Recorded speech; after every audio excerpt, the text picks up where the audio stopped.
Hi, Toby. Welcome to Venture with Grace. I think we're live. Sorry, I froze. I'm like, are we live? But it's live. Yeah, thanks for having me, Grace. I'm really excited to be doing this. Awesome. Okay, so to start the show, I would love for the audience to learn about you a little bit more. So, why don't we start with like I know that you're like, you talk about like your culture a lot on the Felicis website, from like coming from like Africa and everything. So like I'm sorry, maybe like I am so like okay, so I can have you take the floor before we start. I am so sorry. I Why did I open the wrong page? Um, but yeah, sorry. Yeah. So I think, my upbringing and my culture is really important to me. I think it's an underpinning for who I am as a person. It helps, Yeah, understand me. you're first gen immigrant. I'm so sorry. Why do I feel like yeah. So you talk about the culture and then I open the wrong page. But anyway, keep going. Sorry. No, all good. First generation immigrant. My parents came to the States in the 80s. Nigerian American, grew up in Atlanta. Yeah, I think when you're first generation, there are a lot of cultural differences to your peers, and to other people that you meet. I think, my parents really stressed the importance of education from day one, and they were pretty adamant about it. So it was something that was important to me and my siblings. And I think it really instilled a love of sort of learning and a curiosity for learning that I take into this job, and has sort of uh, proven me well in jobs so far.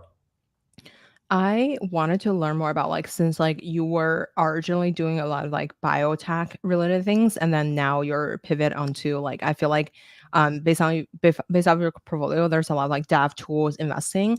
How do you educate yourself in the space and then what do you see as like the similarities investing in biotech versus like infrastructure in general? Yeah, great question. In terms of education, I think that sort of is consistent with the point I made earlier about just being intellectually curious. The great thing about DevTools is that a lot of it is open source. You can educate yourself, because the materials are out in the open. People build in public. I did a minor in computer science, so I have a little bit of a foundation for understanding coding. I try out, I use VS Code. I will download GitHub repositories and go through the code. Twitter is a great resource. Um, yeah, there are certain newsletters. Chris Ricamini's newsletter is excellent. So I try to surround myself with different forms of media, be it going into GitHub repositories themselves, reading newsletters, going on Twitter, talking to engineers, educating myself. Those are all the sort of forms of information that I use to get up to speed. And then I'm pretty honest with founders. I'll say, look, I wasn't an engineer by profession. However, I have a foundation in it, and I'm fundamentally very interested in what you're building. And here are the other things that I can help you with. And I think just that honesty sort of resonates with founders. In terms of consistencies across the investing landscape, they're very different industries. I have found that the personalities of people that are really interested in deep in science and people that are really interested in deep in developing are similar in some ways. They're technical folks, tend to be sort of introverts first, not always, but sometimes.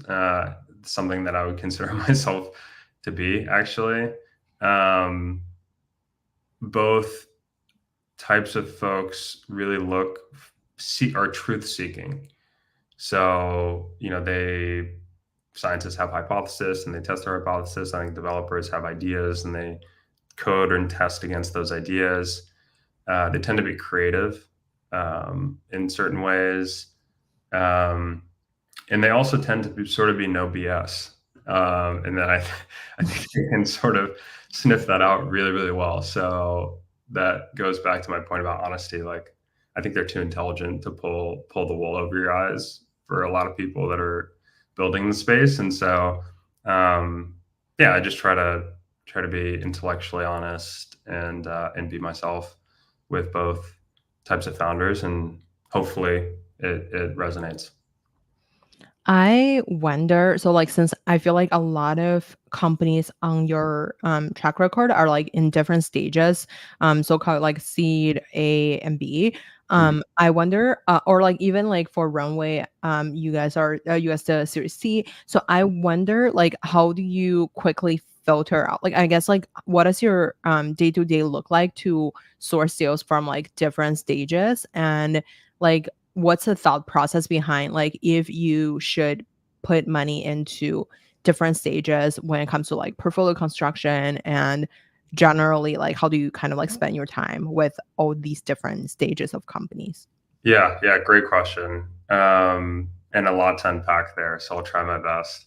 I think in terms of how we spend time to identify the best companies, regardless of stage, you have to have a point of view on a market. You have to be sort of quote unquote thesis driven. Now, I won't pretend like our theses are unique or deeper level than the founders or other VCs themselves, but I think investors are really, the best investors are really adept at understanding current technical and social trends and just investing alongside them. So that's what we try to do. We sort of see what's happening in the world around us and try to peer out 3 to 5 years in the future. And and so how that manifests on a day to day is, we do a lot of sort of market and thesis work. So, for example, Runway, we sort of had an idea around using machine learning to advance manual tasks in creative tooling, right? So things that were previously manual. Does that work in creative tooling? We also felt like, with Internet 2.0, a lot of the early traction and software companies and adoption was on the consumer side or the prosumer side, right? If you think about it. And then once you got the infrastructure, you had these enterprise companies that came online. And so that was the general thinking. And then, we go from that thinking to, okay, what are the applications? And so, video editing and creating was an application that we thought could be compelling. And then the stage agnostic view just allows us to invest, pre large growth round in the best asset in that field. So how that looks like from a day to day is, we spend time on a market, we identify the companies in that space, and pre-series C, we just try to identify in the best asset in a risk-adjusted way. And so that sort of boils down the day to day. I think I forget the second part of the question. Sorry. Oh yeah, totally. How do you like evaluate it from like portfolio construction perspective? Yeah. So we're investing out of sort of around $800 million fund. We think about it in terms of the number of investments that we want in our fund. And we have a sort of fund model that has a certain number of dollars allocated to seed A and B. And we just execute against that. It's not as prescriptive as saying, okay, we want to do a series B in this market, or we want to do a series A in this market. We sort of look at it from a total dollars invested standpoint. And then we try to prioritize based on where we're investing, the markets that we want to invest in at specific times. So for an example, we do deep tech and bio investing. We know that given our fund size, it's probably not going to work for us to put large checks, large Series A and Series B checks into these bio companies that are raising 50, 75, $100 million rounds. And so our deep tech focus is really more focused on early stage investing. From a dollars invested and capital allocation standpoint. Certain other markets, we have, thoughts around reinventions of existing markets where the demand is already there, something like CRM, right? That is an easier case for us to invest at a Series A or a Series B because the market is more well known. You're just sort of investing along a new technical advancement to disrupt an existing market. So that's broadly how we think about it, and how we sort of pattern match stage of investment to the number of investments that we want in a fund and how we construct our funds. It's by no means a perfect system, but it's the system that we're operating with. What's your what is a diligence kind of like process look like when you invest in like a mother duck or a runway MO versus I saw that you're a seed investor of this company called Granza Bio. So like for these different stages of company, like how much diligence do you have to go into, and then how long does the process take when it's involved with like other people in the firm and stuff? Yeah, it's a great question.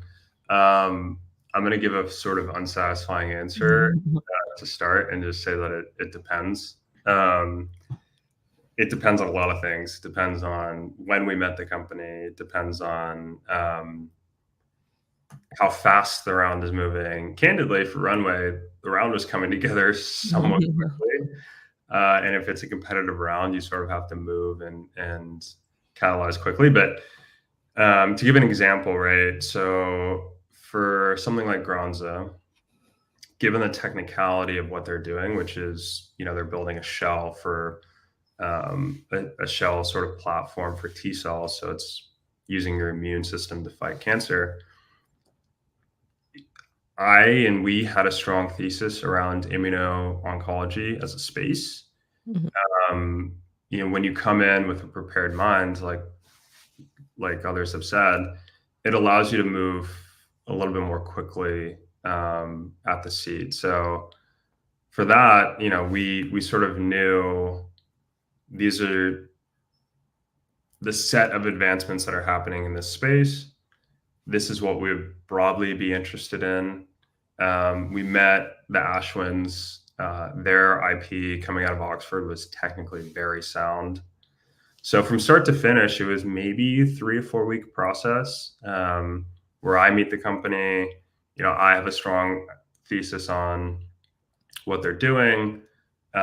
We get references on the founder. We diligence their IP, their technical advancements, reading papers. We talk to their pre-seed investors. We talk to the YC investors that backed them, just to get a holistic picture of who they are as people and founders and what they're building, which I think is a strong sort of thesis for investing at the seed.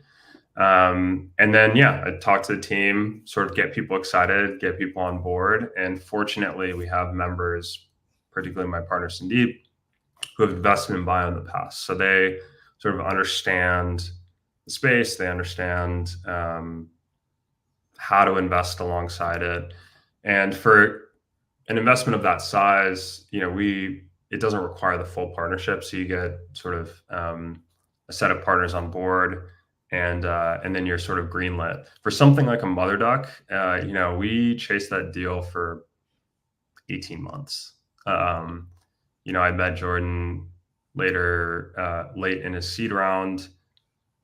You do a ton of sort of diligence with engineers, expert calls to understand what they're doing, right? I wonder, so like what would you like, so for example, for as you mentioned, like the mother duck situation was like when it was like the seed round, and I guess like how, like when you mentioned like the calls with the engineers or like the experts, what are the questions you would ask them? Is that more from like the customer perspective? Like, would you use this app? Like, how would you use it? What's the competitors? Or like, would it be like the technical diligence or like, how sophisticated the technical stack is? Like, what would be like the questions Yeah. generally asked in these calls?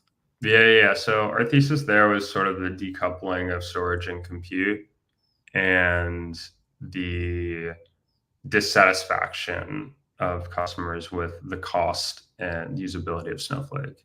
So we generally had that thesis, right? Mhm, So the questions that we're asking people are more along the lines of, they're building on top of DuckDB. mhm, What is DuckDB useful for, right? Like, why would you use this product? What value does it provide you? How could you see yourself utilizing it? Those are sort of the set of questions. You have to understand that mhm. before you sort of get into the technicalities, right? And so that's the line of questioning. And then, yeah, maybe you can sort of move from that line of questioning to say, how would you implement this in your stack? How easy is it to run? Is it easy to onboard? What's the implementation time like? Then you start to get into it, but you need to lay the foundation of like, why is this valuable? Why should we care? How are you going to use it?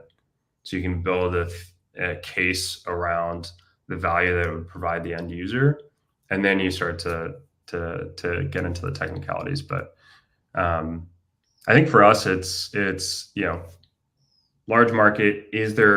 Not only is it a large market, is there a market opportunity, and what are the core vectors of the market opportunity, right? And then does this product substantiate those core vectors that we think are important? And is this a team to sort of build and execute on it? And in that case, I think the Mother Duck team is excellent, and we're really excited about it. I wonder, so like since like prior to like our chat right now, we're chatting about like the music AI space. Can you show us a little bit more about like, what does a music AI space look like and what are like the general like interesting companies that you're seeing in that space? Yeah.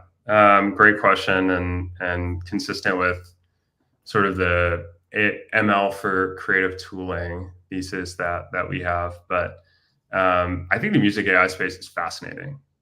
It feels sort of like the early 2000s where you had Napster disrupting Apple Music, and you had Sean Parker sort of going on and ripping things from online and providing it free as a service. Like in music, I think there's always been this.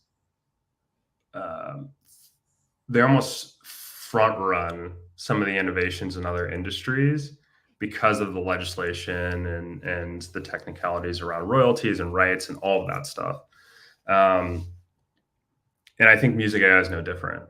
Now, the difference there is that for the first time, the process of generating music is sort of under threat a little bit, right?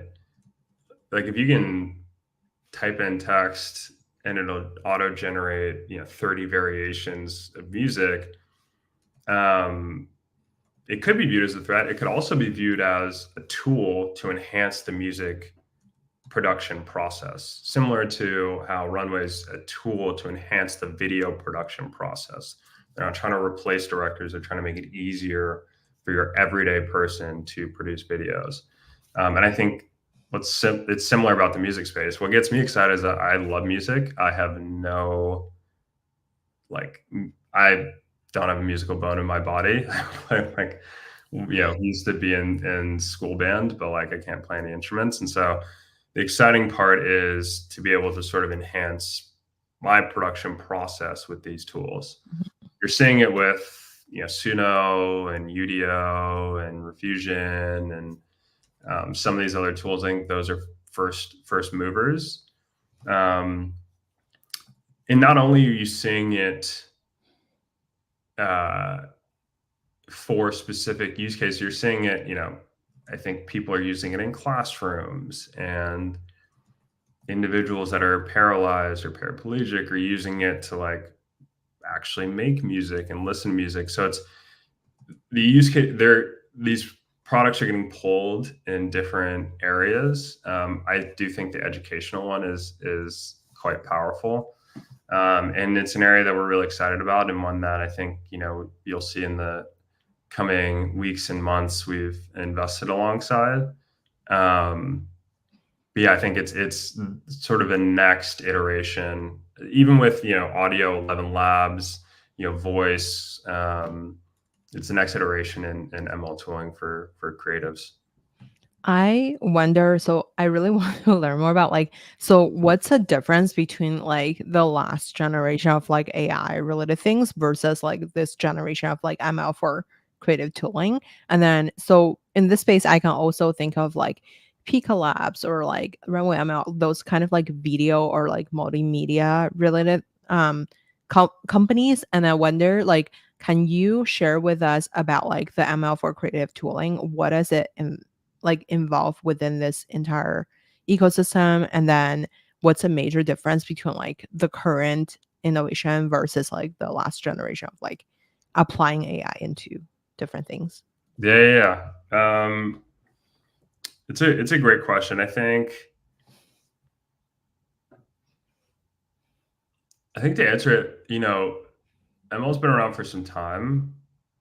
I think the difference in what's happened in the past versus now is the applicability of the ML tooling. So in the past, it was for rote sort of data analysis and ingestion, versus now you can use it across a bunch of different domains. I think the applicability and the ease of use. Like in the past, you would have to spin up TensorFlow instance, and you gotta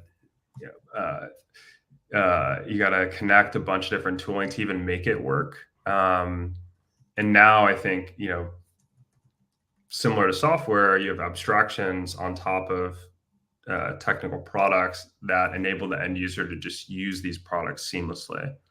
I would say the last is cost.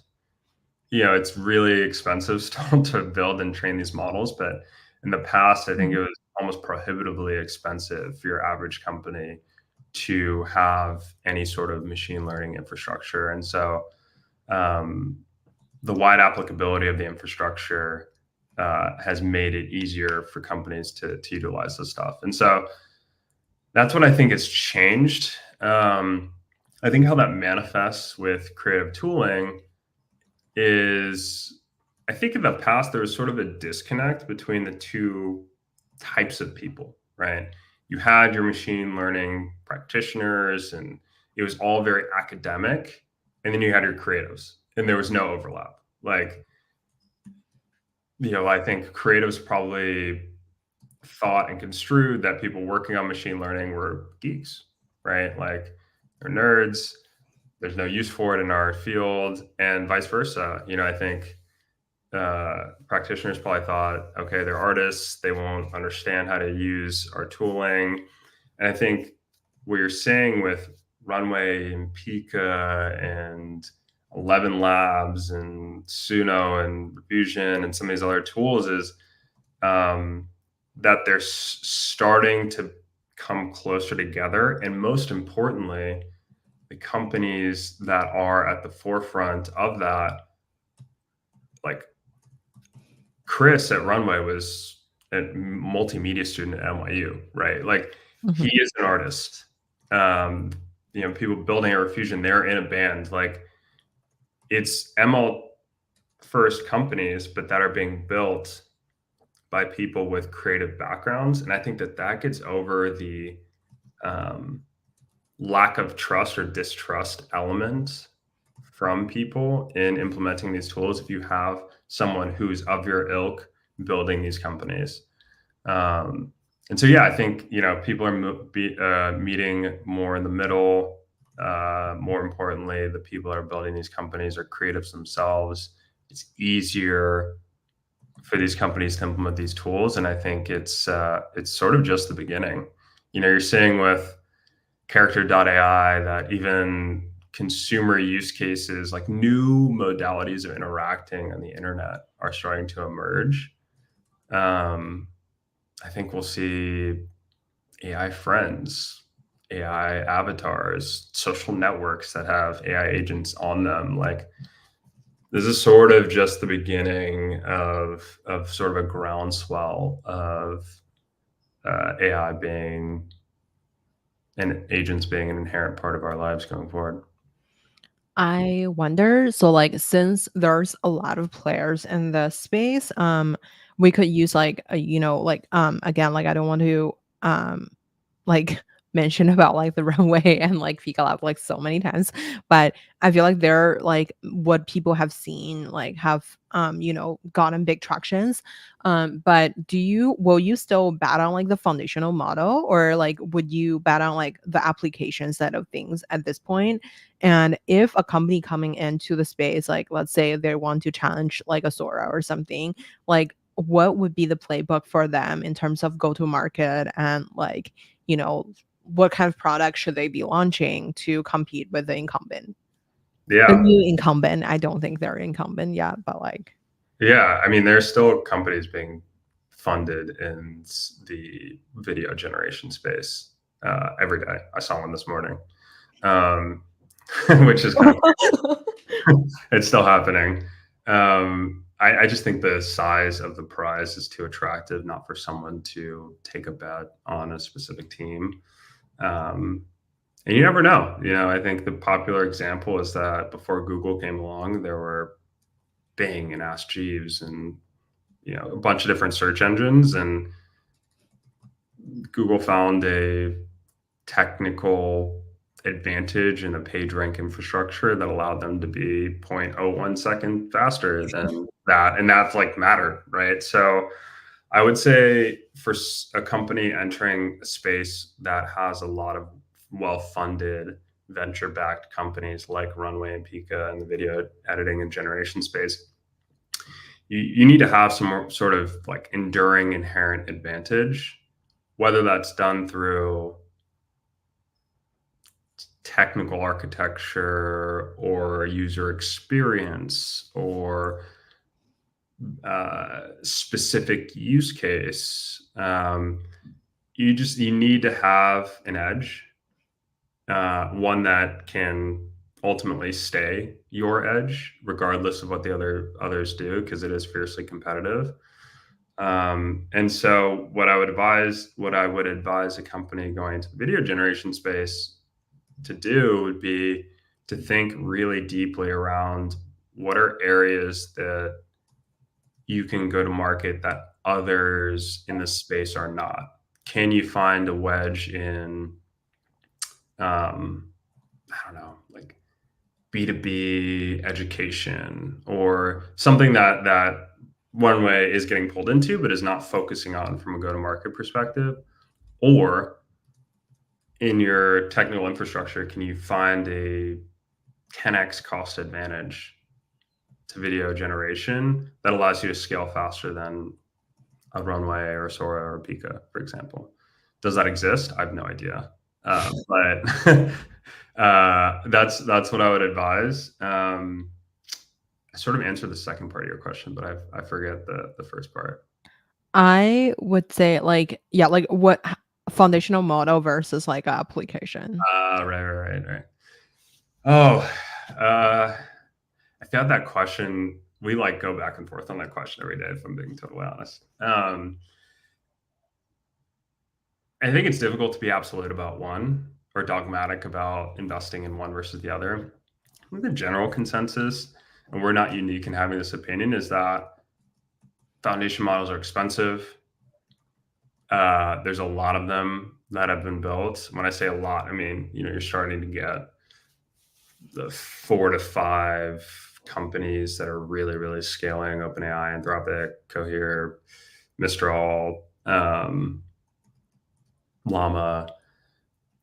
And it's capital intensive. You have your hyperscalers involved in it. I think if you're going to build in the foundation model space now, you need to verticalize. So you need to find an application like a AEC manufacturing, drug discovery, protein synthesis, one that you can have an unfair access to data that the other companies don't have access um, to train your models on. And then two, that you can sort of build a vertical solution on top of to actually capture the value. I think building a general purpose foundation model to compete with hyperscalers right now is an exercise in futility, in my opinion. That's one. I think two, there's been a lot of investment in AI infrastructure in the last 18 months. Even some would argue overinvestment in the public markets. I think people watching this would have probably read David Kahn's piece around the $500 to $600 billion gap of GPU infrastructure that's required. That's required to sort of fill that gap, right? So there's an argument that we've overinvested in the infrastructure stack, and so if you're making a net new investment, you really need to have a really good reason for doing that. I think that's one piece of it. I think two, if you can make correlators back to software again, without AWS and GCP and Azure, you don't have this whole set of enterprise software companies that were built on top of it in the 2002 to 2010 range, like your Salesforce and Viva and all these companies. So I think you need the infrastructure to be built first, and then you can build applications on top. I think we're starting to get to a point where the infrastructure is being laid. And I think over the next 18 to 24 months, you'll see some of these seminal AI applications be built and be funded. So I would very much say that our focus internally is sort of shifting to the app layer and understanding who are the best operators, what are the best approaches, what are the best markets that are ripe for disruption in the app layer that we can go invest alongside. Since you have spent a lot of times in biotech, also infrastructure and stuff, I wonder, can you give us an overview on, let's say, call it top 3 trends in each of these categories, in both biotech and infrastructure dev tool sector? Maybe call it top 3 trends that you're excited about. Yeah, I'll start with the bio side. There's been a lot of investment in AI for drug discovery. I think for good reason. You're starting to see pharma companies allocate budget to that. You're starting to see acquisitions. Accenture was recently acquired. I think, similar to the point I made earlier, you need continual access to unfair data to train a model, and you need the right application. So can I also ask, what is unfair data? For example, if I'm a startup, I want to work with Kaiser, or I guess because I'm not in the medical space, so I'm not sure if that's you consider even as someone to work with. But are they working with hospitals, or are they working with a bio pharma company that's part in some sort of particular drug discovery company, or so how are these startups partnering with the existing industry players to get the unfair data? And then if I work with a Kaiser, can I still work with the Kaiser competitors in general? Yeah, I'll answer 2 parts to that question. I think on the medical side, a good example of this is on the medical scribe side and medical billing side. There's a company called The Bridge that does medical scribe notes. There are 3 sort of EHR systems, which is electronic health record systems in the US. Epic, Cerner, I'm forgetting the third. They have a partnership with, I think, Epic.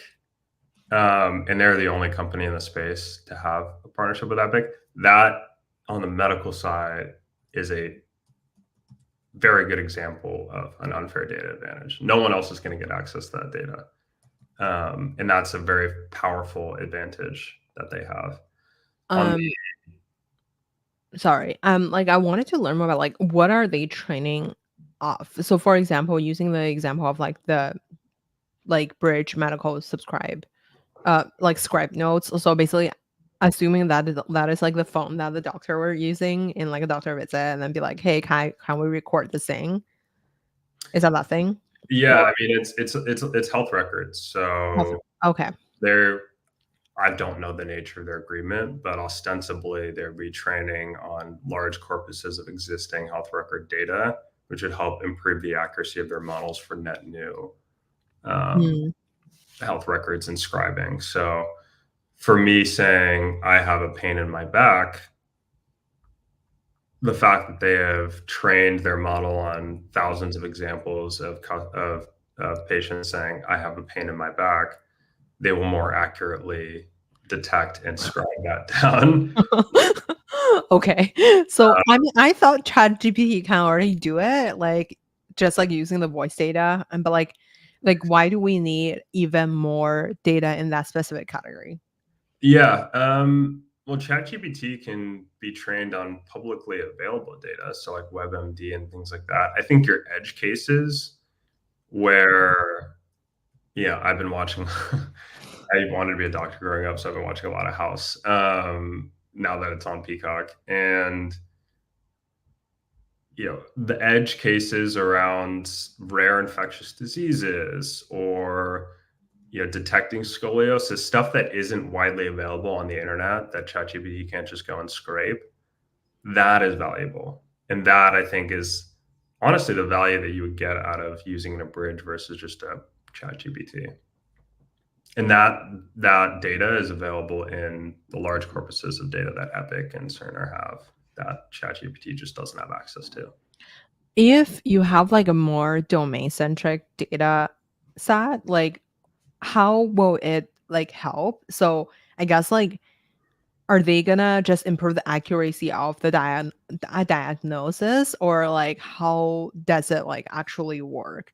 So if you're so because I feel like this like, when someone is, like, trying to take notes of, like, whatever I'm doing, I feel like that's should be, like, a general technology should be already able to transcribe it into, like, normal words, but, like, how are people after people acquire these data, are Mhm. they allowed to just use in, like, some sort of, like, new like, domain or, like, how like, so, for example, if the doctor asks me, "Hey, can we record this?" Like, I don't think people can say just no or something. Like, I think most people would just default saying yes, but, like, they're not really trying to, like, get the data to sold to, like, a particular startup or something. Um, I wonder if there's any kind of, like, barriers to, like, the data being used, and then, like, how are they training the data to make it, um like, better for a certain type of company. Yeah. Um, I think in terms of permissioning of the access of data, that's a tough topic. I think um, that goes into a whole can of worms of regulatory issues and things like that. I think if you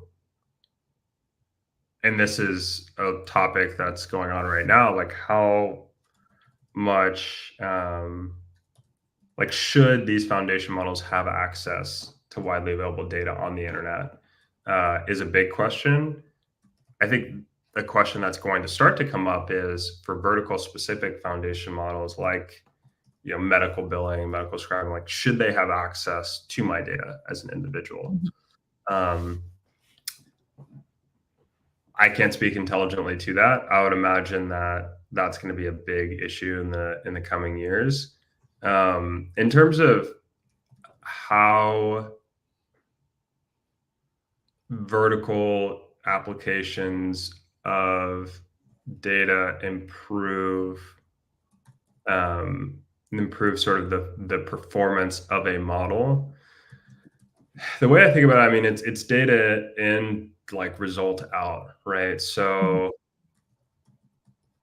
if you want to train a highly specific model on a complicated sort of output, the more you can constrain what the model is trained on to that specific data, right? So if I'm trying to do and there's different thinking on this, right? If I'm trying to do a protein design model, if I just feed it designs, like de novo designs of DNA, like protein, ostensibly, it should be more accurate in generating a net new protein.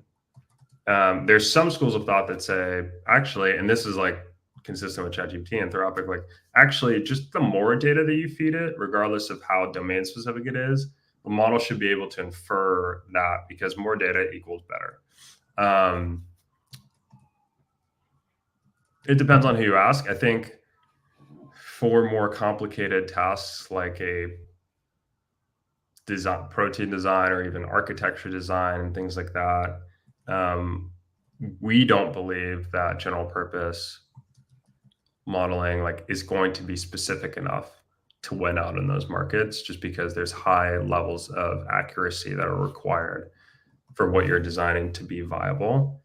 How it logistically works, I wish I could tell you. I'm not an ML practitioner, but the premise is you constrain the data to domain specificity, you continue to train it on more and more of that domain specific data, and that should equate to a higher accuracy of output, hopefully.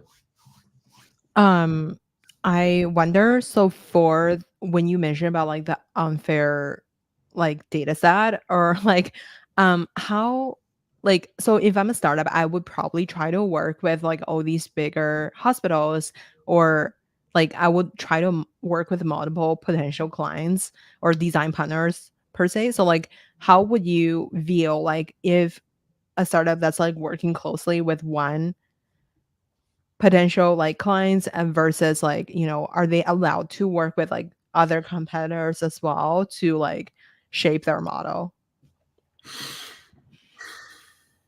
How would I view that? Yeah. Or like, I mean, I don't know what's like the general consensus around like that sector. Like, do Yeah. people just work with every person or like, I mean, every like big drug developers, or like are people working just with like, I don't know, one to develop something that's like very fitting into that one particular drug discovery company, and then eventually maybe maybe the Yeah. exit would be like just acquired by that company. Yeah. For biotech, the bottleneck is data. Mhm, Um, in other domains, that's not the case. The bottleneck is data because there's publicly available data banks that companies can train their models on. But if mhm, everyone has access to that data bank, then your model is just going to be just as good or just as bad as everyone else's.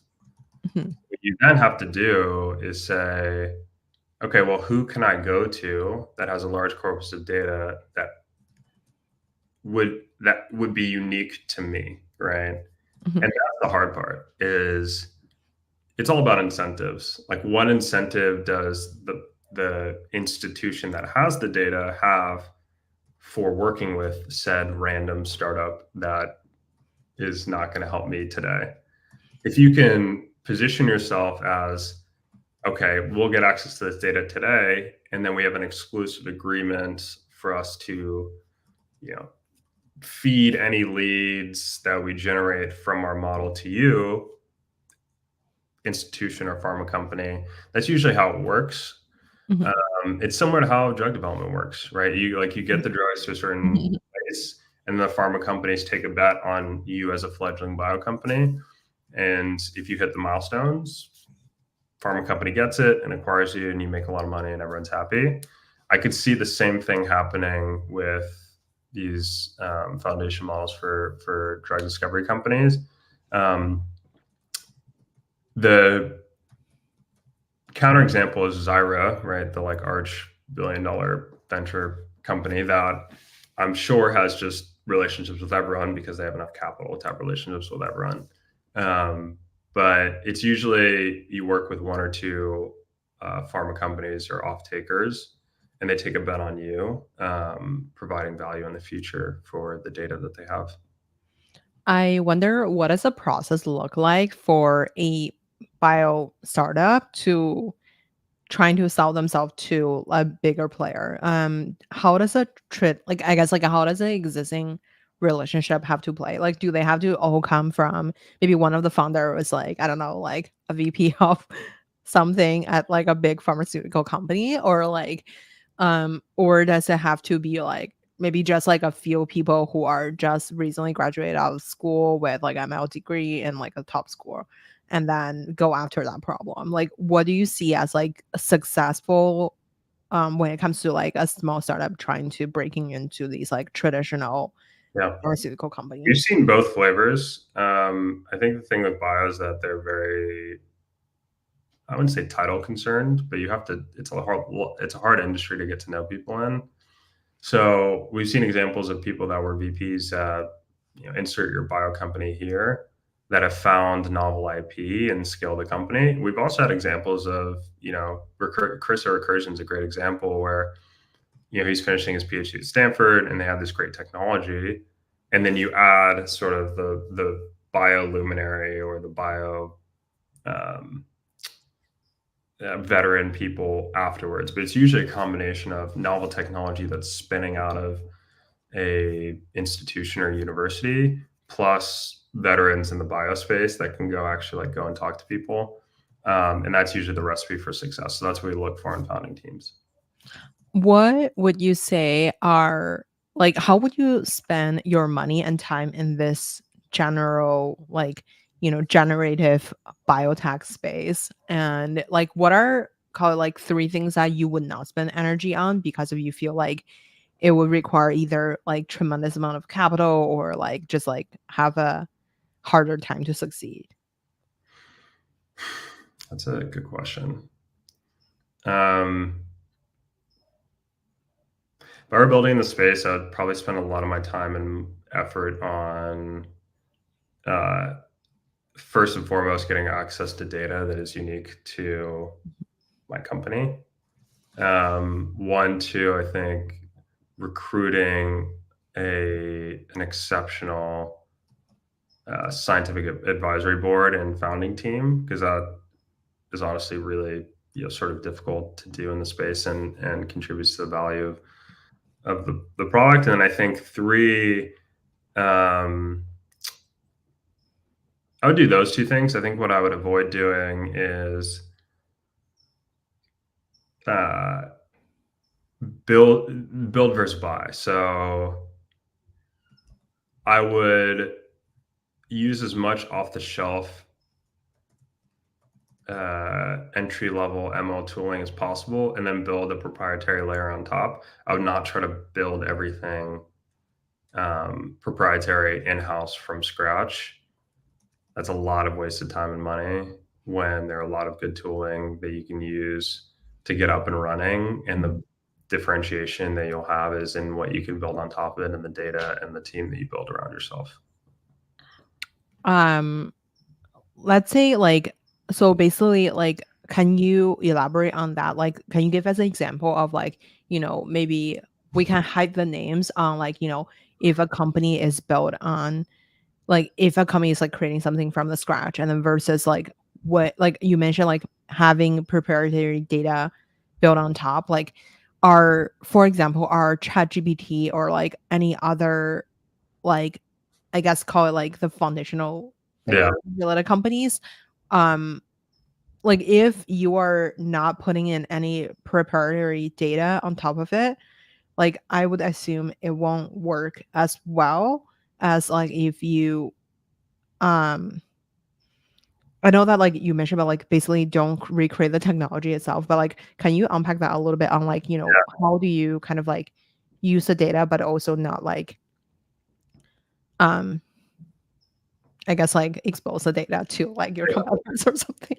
I think it's different in different markets, right? So, for example, a counterpoint to that would be Runway. Runway built their models from scratch. They're totally vertically integrated.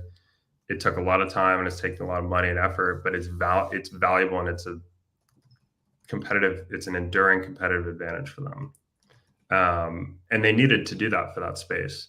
Now, when we're looking at the AI app layer, you're not really going, that's less of a factor. I think in lieu of that, what you have to do is build workflows that are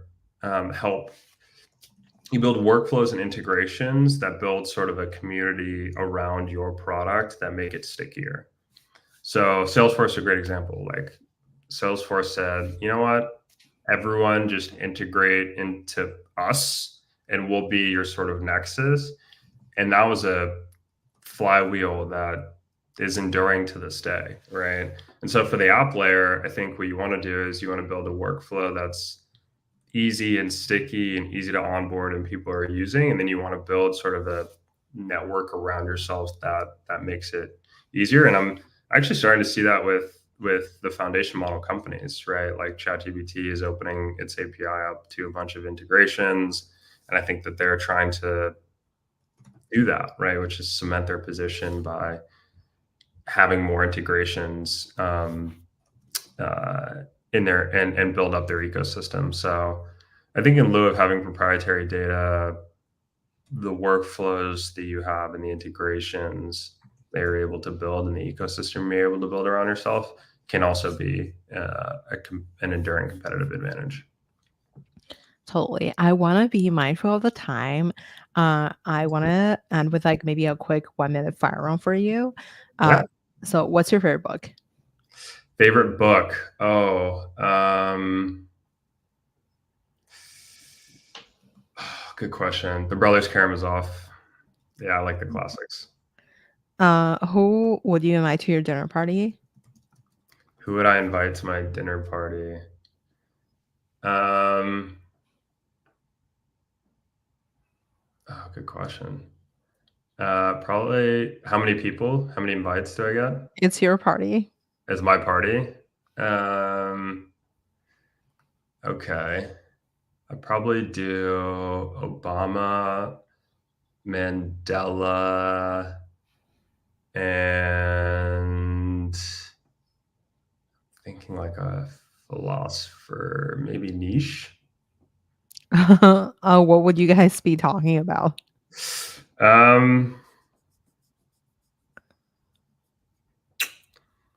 We would probably talk about, I don't know, I'd probably grill them on like how they view the world, what contributed to their success, why we're here.